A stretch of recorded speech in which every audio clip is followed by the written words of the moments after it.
नमस्कार, कड़क इलेक्शन में आपका स्वागत है। और आज हम बात करेंगे बिहार चुनाव। बिल्कुल अब तारीख का ऐलान होने के बाद जो वहाँ जितनी भी तमाम पार्टियां हैं एकदम से सक्रिय हो गई हैं। हर पार्टी के अपने अपने दावे हैं। और आपको जैसे पता है कि कल जो तारीख का ऐलान हुआ, 6 नवंबर को पहला चरण, 11 नवंबर को दूसरा और 14 नवंबर को जो नतीजे आएंगे, ये बिहार के इतिहास में पहली बार ऐसा हो रहा है कि सिर्फ 2 राउंड में चुनाव होंगे। अपने आप में भी एक काफ़ी इसके मायने हैं।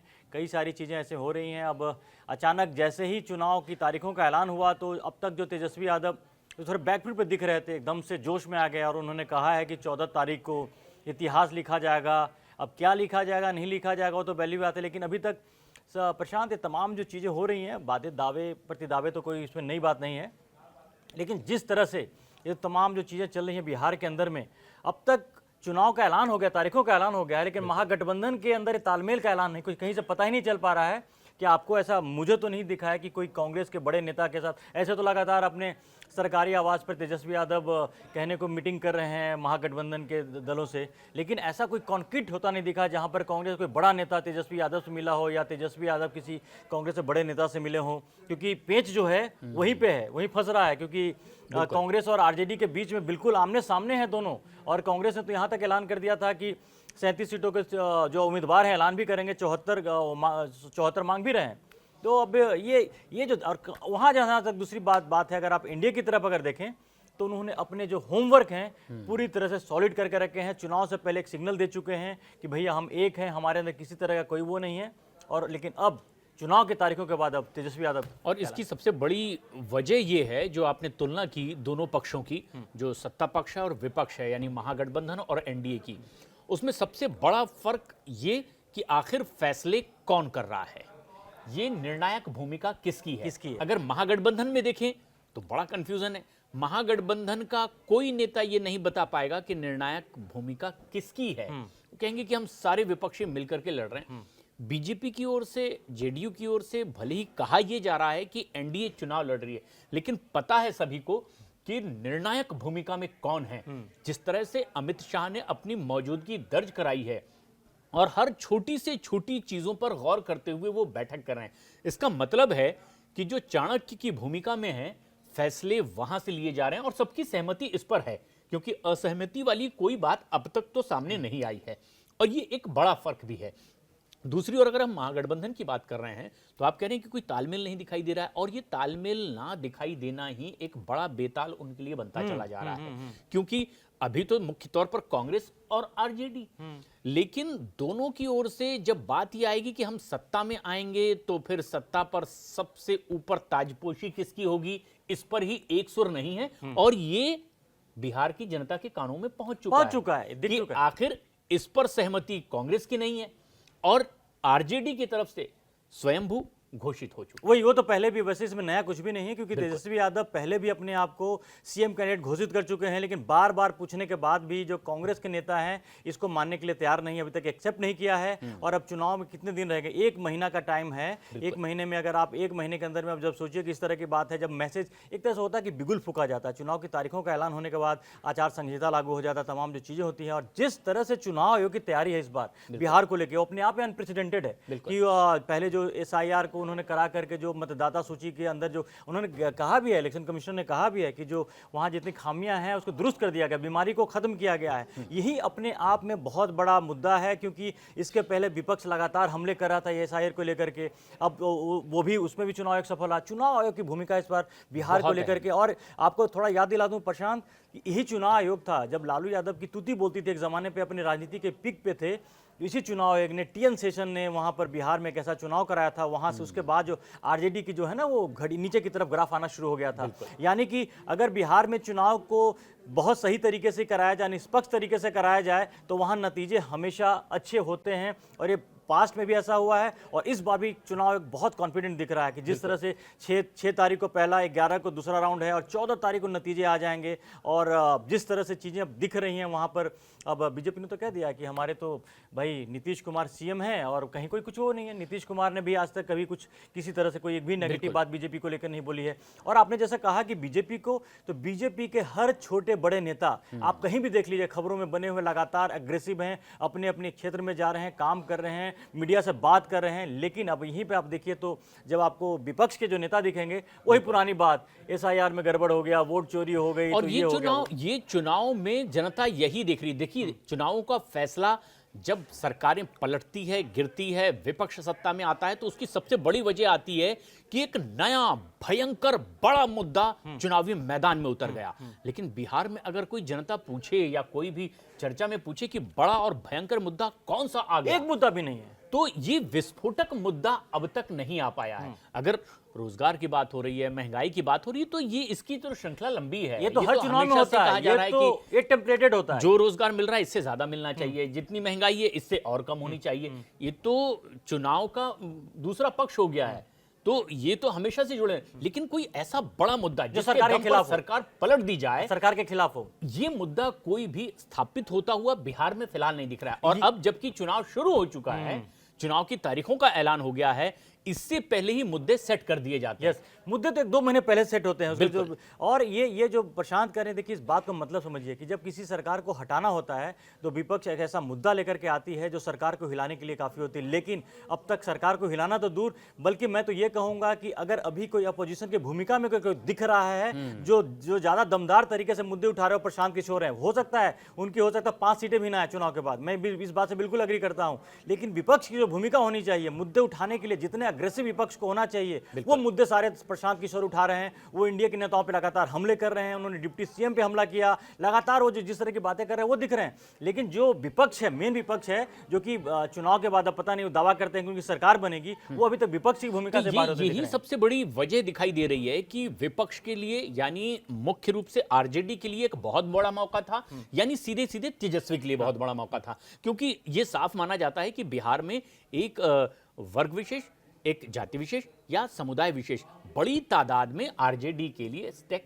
बहुत बड़ा रखते हैं। लेकिन अब जब उनके बहुत सारे दावेदार आ गए हैं, जिसमें आप भी जैसा कि कह रहे हैं कि अगर प्रशांत किशोर मुद्दों के बारे में बात करते हुए जनता के बीच दिखाई दे रहे हैं, मुद्दा आरजेडी और कांग्रेस वैसे नहीं उठा रही। जो मुद्दे उन्होंने उठाए वो बहुत ही तात्कालिक थे, वो आए और गए पानी की बुदबुदा की तरह, क्योंकि उन्होंने वोट चोरी का आरोप लगाया। वोट चोरी की बात ही अब विपक्ष की ओर से नहीं की जा रही है बिहार में, क्योंकि आरजेडी की ओर से एक तरह से तो ये साफ कर दिया गया कि हम मुद्दों की बात करेंगे, यानी जमीन की बात करेंगे कि भ्रष्टाचार ज्यादा है इस सरकार में, रोजगार नहीं मिल रहे हैं, महंगाई बहुत ज्यादा है। लेकिन जो राहुल गांधी ने मुद्दा उछाला ये मान करके कि ये बहुत बड़ा परमाणु बम होगा, उसे टच करने को तैयार नहीं है किसी भी कीमत पर आरजेडी। यानी उन्होंने एक तरह से परोक्ष रूप से बिहार में यह कह दिया कि जो बात कांग्रेस की तरफ से कही जा रही है वो हमारे लिए मुद्दा नहीं, हम उसे लेकर आगे नहीं बढ़ेंगे। तो आप जरा सोचिए, महागठबंधन कहते हैं कि हम मिलकर चुनाव लड़ रहे हैं, किसी मुद्दे पर उनकी आम सहमति नहीं है, तो जनता के बीच में मैसेज क्या दे रहे हैं वो? तो ये बड़ा साफ हो गया है। और देखिए एक और मुद्दा जो है विपक्ष को परेशान कर रहा है, महागठबंधन को परेशान कर रहा है, वो बुर्का को लेकर के आ रहा है। चुनाव इनके बड़े नियम बना दिए हैं और इस तरह के पहले भी बात उठते रहे, उत्तर प्रदेश में भी चुनाव है वहां भी उठते रहे, लोगों के आरोप लगा है। तो जो बुर्का नशी जो महिलाएं होती हैं उनको उनकी जांच की जाएगी। वैसा नहीं होगा कि आप गए बुर्का में हो, आपने बिना जांच साफ कर दिया है कि भाई अगर जो कि वाजिब है, शक है तो चेहरा पहचानना, क्योंकि भाई पहचान पत्र में जब फोटो छपती है इसी वजह होता है कि जांच करने के लिए तो साफ साफ देखी और पहचानी जा सकती है, तो उसका मिलान आखिर कैसे होगा? ये एक बात तार्किक है, परंपराएं हैं, उसके पीछे अपने जो दावे हैं वो दूसरा विवाद का विषय है। लेकिन अब इस मुद्दे पर अगर घमासान कोई करना चाहेगा तो वो लगता है कि बैकफुट पर ही आएगा। लेकिन एक चीज और प्रशांत गौर करने वाली बात है कि कल जब चुनाव की तारीखों का ऐलान हुआ है उसी दिन मुद्दा ज्यादा गरमाया है। इसका मतलब यह है कि एनडीए ने एक और ऐसे मुद्दे को गरमा दिया है जो उसके पक्ष की बात है। ये देखिए कितनी तैयारी के साथ रणनीति जो अगर इंडिया की मानी जाए, जो कहते हैं कि अमित शाह पर्दे के पीछे कर रहे हैं, सरकार के खिलाफ कोई मुद्दा गर्म नहीं हो रहा है, ये वो मुद्दे हैं जो विपक्ष को परेशान करने वाली है। तो आप देखिए कि चुनाव की तारीखों का कल ऐलान होता है और बुर्का वाला जो इशू है वो चूंकि चुनाव आयोग ने इसका ऐलान किया है उसके बाद ये गर्मा गया है। इसका मतलब समझ लिया कि सरकार फ्रंट फुट पे खेल रही है और विपक्ष अब डिफेंड कर इन चीजों को डिफेंड कर रही है। सरकार के खिलाफ विपक्ष के मुद्दे बिखरे बिखरे से हैं। प्रशांत किशोर अभी भी इनके गठबंधन का हिस्सा नहीं है, वो एक अलग राग, एक अलग रफ्तार से चल रहे हैं। वहीं कांग्रेस और आरजेडी जो कि मिलकर के बड़ी ताकत के तौर पर विपक्ष की भूमिका निभा रही है, लेकिन अगर ये दोनों के ही सुर नहीं मिलते दिखाई दे रहे हैं तो ये एक बड़ा नुकसान है। हालांकि कांग्रेस की भूमिका कितनी बड़ी रहेगी इसे लेकर के बहुत सवाल खड़े किए जा रहे हैं। इसलिए आरजेडी ने मान लिया है कि पिछली बार हमने शायद बहुत ज्यादा सीटें दे दी थी, क्योंकि अगर वो गलती नहीं करते तो हम आज शायद दूसरी भूमिका में होते। ये बात तो बार बार आरजेडी की ओर से कही जा रही है। इसलिए माना यह जा सकता है कि जितनी भी डिमांड करेगी कांग्रेस आरजेडी से, उतनी तो पूरी नहीं होगी। अब देखिए, ये भी एक दुविधा वाली बात है कि जो राष्ट्रीय स्तर की पार्टी एक लंबे अरसे से दशकों तक देश पर जिसने राज किया, वो सीट मांगती है, वो देती नहीं है सहयोगियों को।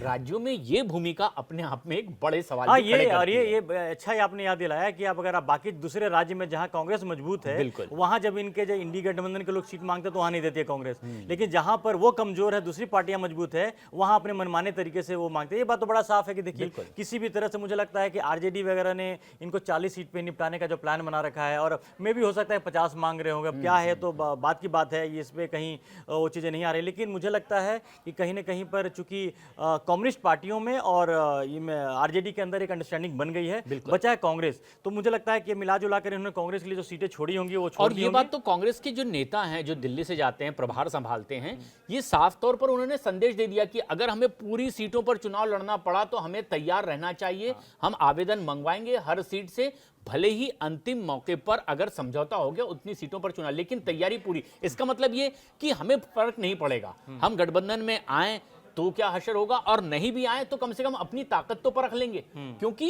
एक लंबे वक्त से कांग्रेस के बहुत पास खोने को कुछ हाशिए नहीं पर- है, बिल्कुल, लेकिन तेजस्वी के पास ये आखिरी मौका यही है सबसे बड़ी बात है कि अगर 1-1% भी अगर वोट उनसे छिटकता है। अब देख लीजिए, कांग्रेस अगर अपने इस दावे के साथ तैयारी कर रही है कि अगर जरूरत पड़ी तो हम सारी सीटों पर चुनाव लड़ लेंगे, तो इसका मतलब विपक्ष को तगड़ा झटका, यानी सीधे तेजस्वी को झटका। सबसे बड़ी आकांक्षा तो तेजस्वी की है पदासीन होने की। दूसरी ओर से अगर हम ओवैसी को देखें, वो एक बड़े स्टेक होल्डर बन गए, लेकिन ओवैसी ने यह साफ साफ कहा कि मैंने खुद इस बात की दरख्वास्त की कि हम साथ में मिलकर चुनाव लड़ें, वोटों का बंटवारा ना होने दें। ये जिम्मेदारी उन्होंने वो नैरेटिव तो बना लिया, नैरेटिव तो बना लिया उन्होंने। वो अपने जो मतदाता हैं उसके बीच में उन्होंने मैसेज एक दे दिया है कि देखो, मैं वोट का बंटवारा रोकना चाहता था, लेकिन ये तेजस्वी यादव और कांग्रेस हमें उस चीज को रोकने से मना कर रहे हैं, साथ में नहीं रखना और एक चाहते। बात देख लीजिए, कुछ भी हो जाए, कह लीजिए अगर 2% भी काटते हैं, 3% भी वोट भी अगर काटते हैं वैसे, तो ये नुकसान को छोटा मोटा नहीं। कई बार देखने में, क्योंकि विधानसभा के चुनाव में ना आप देखिए कई जगह 500 वोट 1000 वोटों के बीच में भी निर्णायक स्थिति बन जाती है। और पिछला चुनाव जीतकर दिखाया है उन्होंने, जिस इलाके पर फोकस किया, सीमांचल के इलाके पर,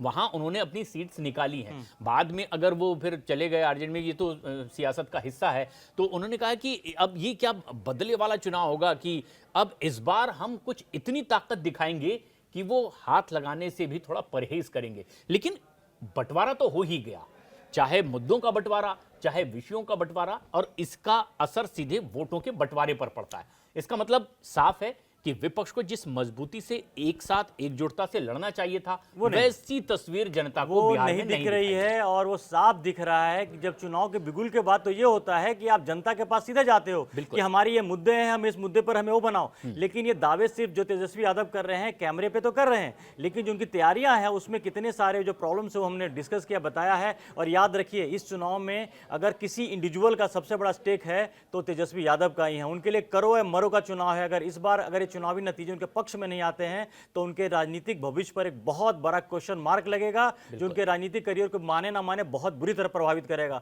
और बाकी किसी पार्टी में देखिए कि बीजेपी ने भी अपना कोई चेहरा नहीं दिया है कि कोई सीएम कौन बनेगा, तो और जेडीयू का चले नीतीश कुमार हैं, आगे क्या रहेंगे सबको पता है, इसमें कोई वो नहीं है। और बीजेपी ने ऐसे भी चेहरे या व्यक्तिगत तौर पर नफा नुकसान नहीं देखा है, तो पार्टी को बढ़ाने की कोशिश में बिहार बढ़ते दिख भी रहे हैं, बढ़ते हुए दिख भी रहे हैं। और इसमें सबसे बड़ा फायदा बीजेपी को ही होने जा रहा है, जिस तरह की रणनीति बनती दिखाई दे रही है, और उसमें बीजेपी ही अब सधे कदमों से आगे बढ़ रही है। तो तमाम तैयारियां ये हो गई हैं। अब यकीन मानिए कि आज से एक एक दिन का जो होगा वो जनता के बीच में जो नेता जाएंगे उसका हिसाब लिया जाएगा।